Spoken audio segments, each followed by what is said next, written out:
Is AI really the reason that these job cuts are happening? I would think that a large part of the reason. Using AI, you are able to increase productivity by 20 to 40, maybe 50%. For people who are entering the job market, what are the skills that they should focus on to make sure that they can crack a job interview right now? See, I have some bad news and I have some good news. So the good news is that AI is going to transform every industry. And that is going to create hundreds of thousands of new opportunities. And the bad news is that your job is going to go. Over the next 10 to 15 years, 35 to 50% of current jobs are going to go.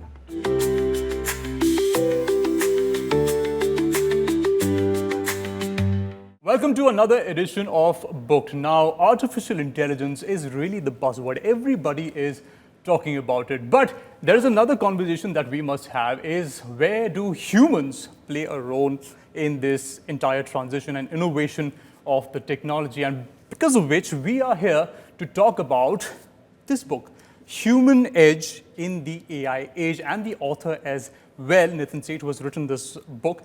And we will dive into what it means, where do humans stand, how will this technology evolve, and what can really humans do to be relevant in this AI age. Thank you so much, Nitin, for coming to India today and discussing about the book. Cyrus, very excited for our conversation. Great. So let's kick things off. I'm sure the audience would love to know more about you so that they can have a context about what they're in for in this conversation. Sure. I'm a tech entrepreneur. I have set up and I lead a digital data and AI company called Incido. It's based out of the US and of course a lot of presence here in India. And we work with large corporations on their digital data and AI transformation. And before I set up Incido, I spent a large part of my career at McKinsey & Company.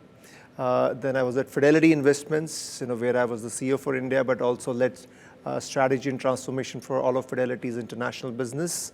And then I was at Flipkart, where I was the chief operating officer.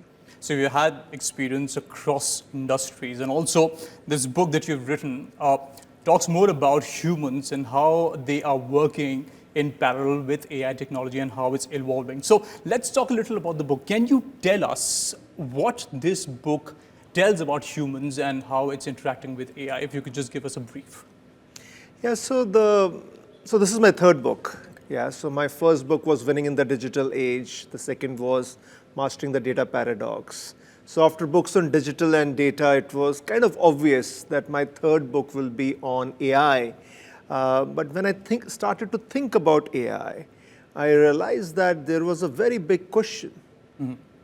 That AI was becoming more powerful than humans. Right. A lot of capabilities or set of activities that we thought only humans could do, AI was beginning to do that. And that really led to a big question that what will it mean for us humans? Right. Will AI take all the jobs? Will we as humans become redundant? That's a terrible future to think about. So that really is the question I have explored in the book. Right. That in a world which is now increasingly dominated by machines, right, where AI is becoming more humans than humans, what does it mean for humans? Right. Yeah, and that's where I lay out my kind of thesis that for us it's not about competing with AI or trying to stop AI. AI is what it is and it will keep on growing, but our future is about rediscovering our core human essence. Right. Yeah. Right. So recently we've seen there's a trend that is setting across industries where companies are automating a lot of the work that they have to do and basic level work where not a lot of skill is required. While companies adapt artificial intelligence, the resources they hire, that also takes, let's say, a shift towards different objectives. So I want you to understand the recent job cuts that have happened, especially TCS, 12,000 jobs gone. While companies say that they are transitioning and there's some internal, let's say, restructuring that's happening, is AI really the reason that these job cuts are happening? I would think that a large part of the reason. And why? See, it's very simple that using AI, you are able to increase productivity by 20 to 40, maybe 50%. And the clients also know that. So the clients are demanding Right. that, hey, I want this now, if AI can reduce your cost, increase in productivity means reduce in cost. I want it now 25% cheaper. Right. So if the clients are asking for it, then whether it is TCS or whoever has to reduce that cost. Right. And then the implication is, the jobs will go. And look, this is only the start. This is only the start that I think the industry has known it, has not been talking about it, but it's not going to stop here. I think that 25% will go to 40, 50, 60%. So I think as far as the tech services industries goes, we are looking for, for a period, where the AI-driven productivity will really play out and it will impact jobs. I'm sure that we've realized this one thing as well. A lot of the AI development is concentrated in the Silicon Valley. Some of the few companies that are tech giants are right now redefining or defining the way that AI is being developed. Do you think that gives them an advantage and just like stifles the AI democratization, if I would say? It definitely gives them an advantage, Cyrus, but I'm not sure it stops the AI democratization.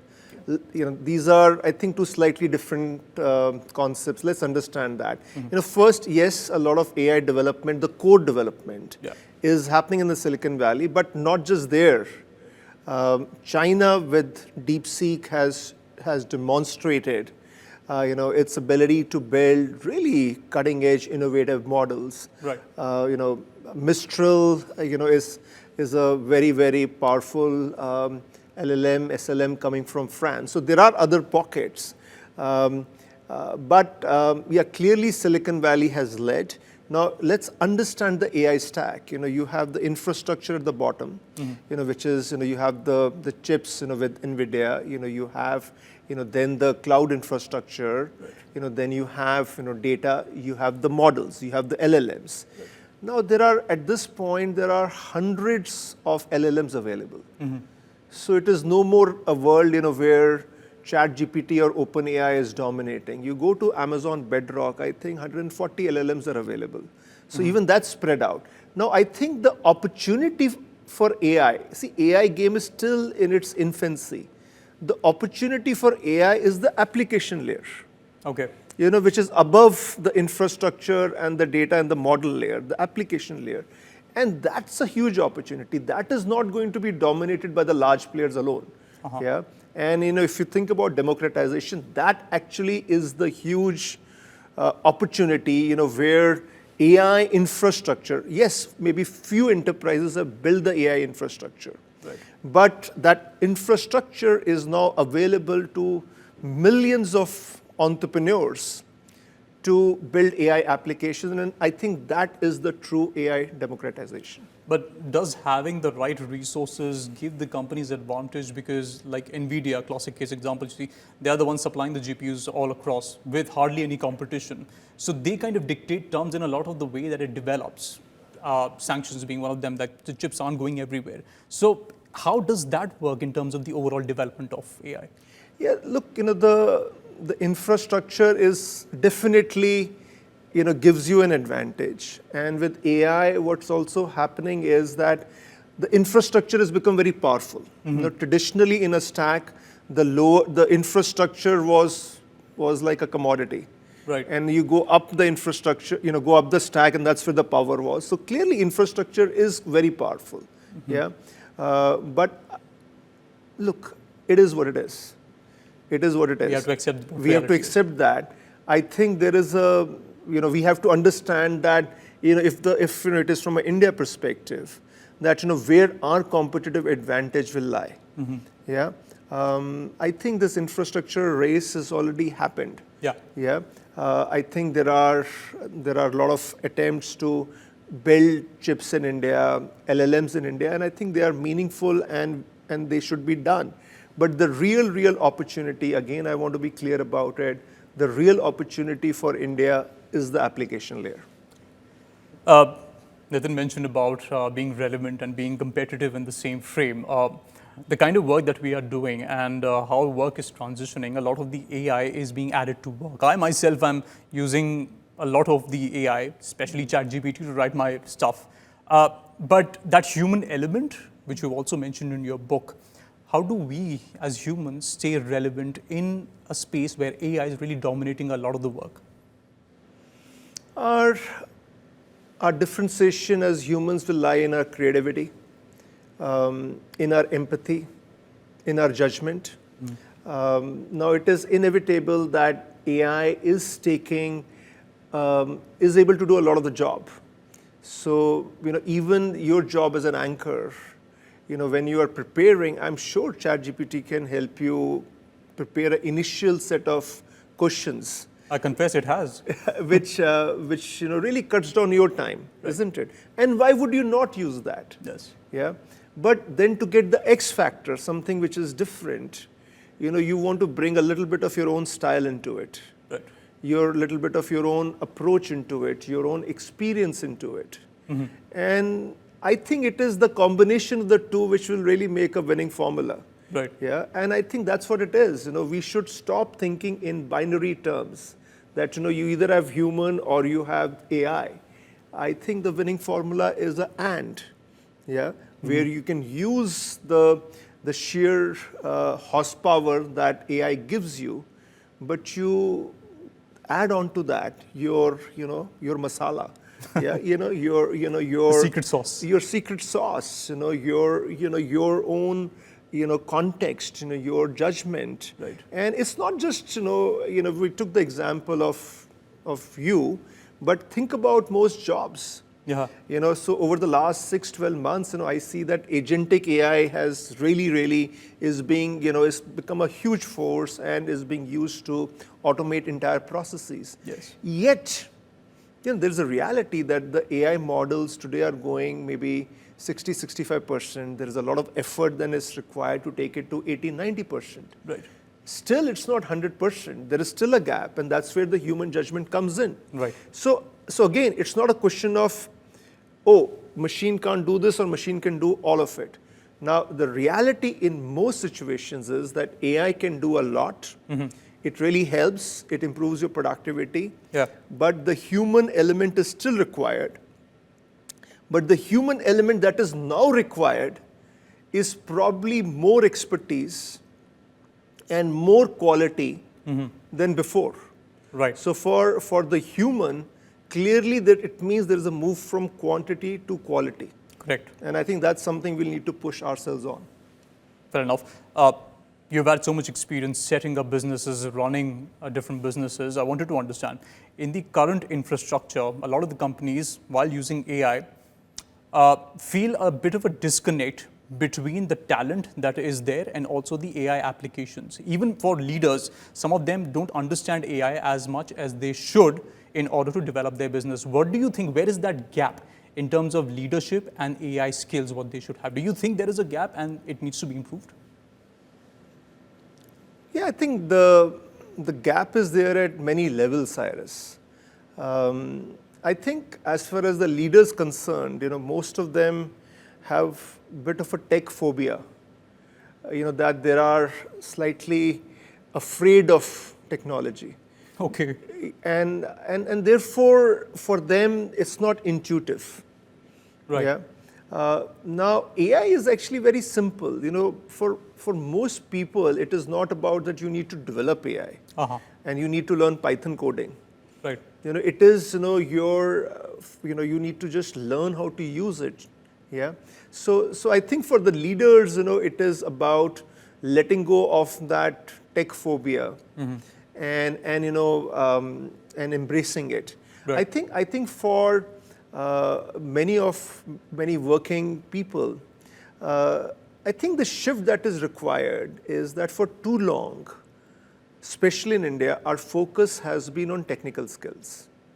So even when we recruit when we recruit for my company, it is, we need somebody, we need a Java programmer with X years of experience. Right.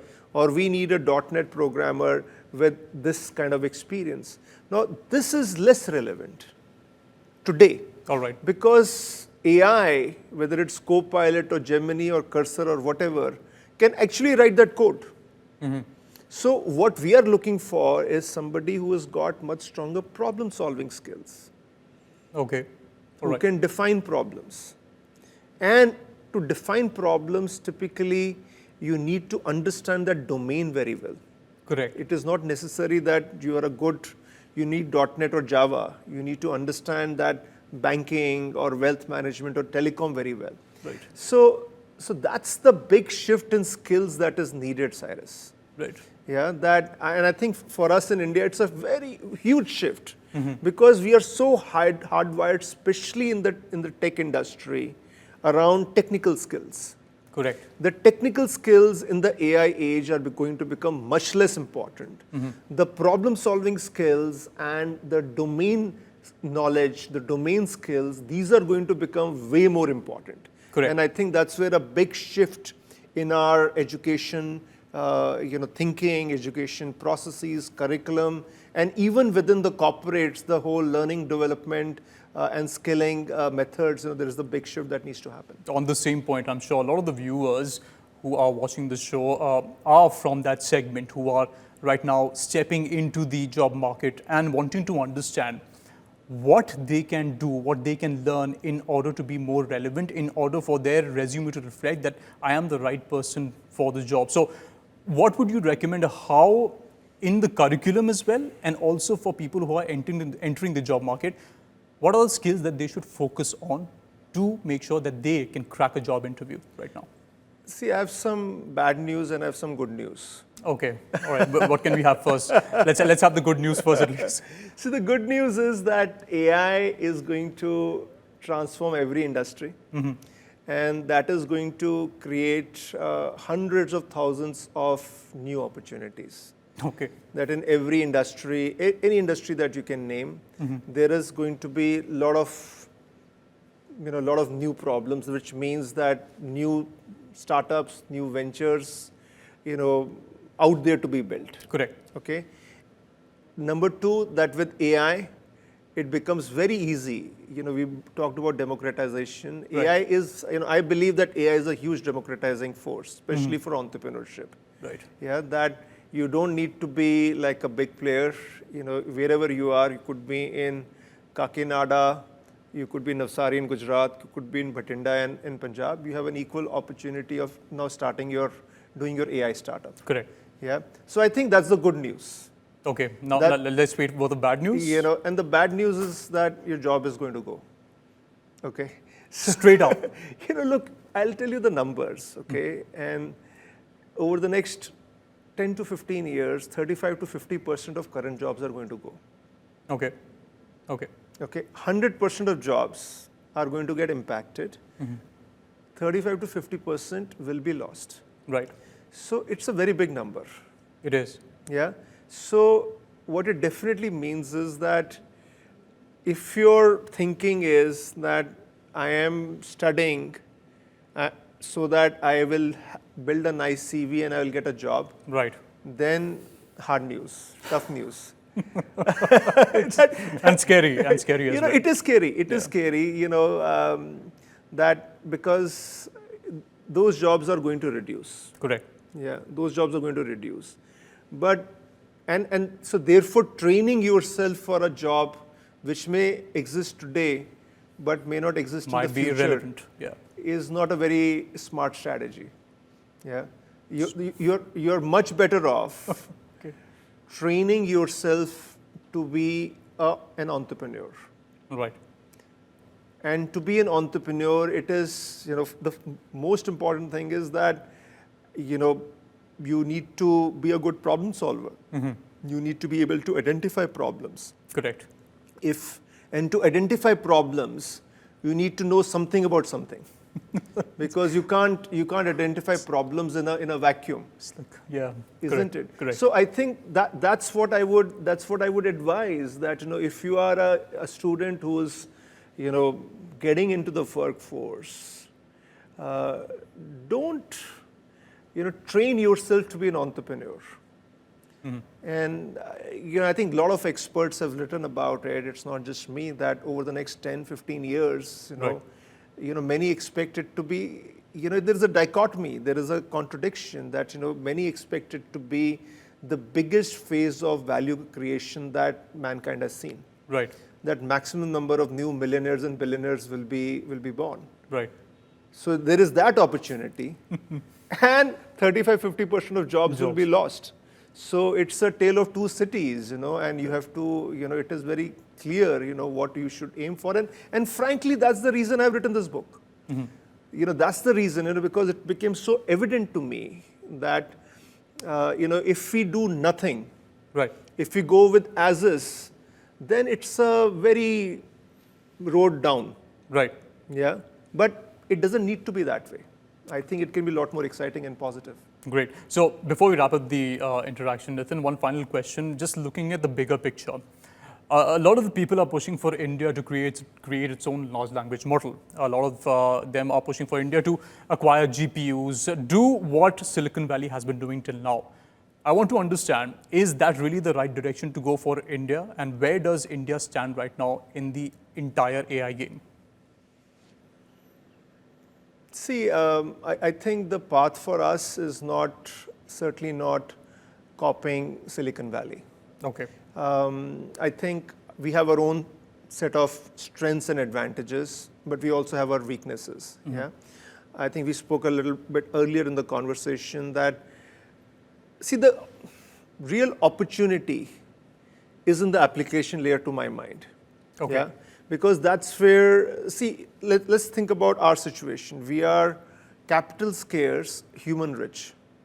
Right. Yeah, we have hundreds of millions of young people below the age of 35. That's our talent. That's our asset. Right. Yeah. Now we have to create jobs for them. Right. Yeah.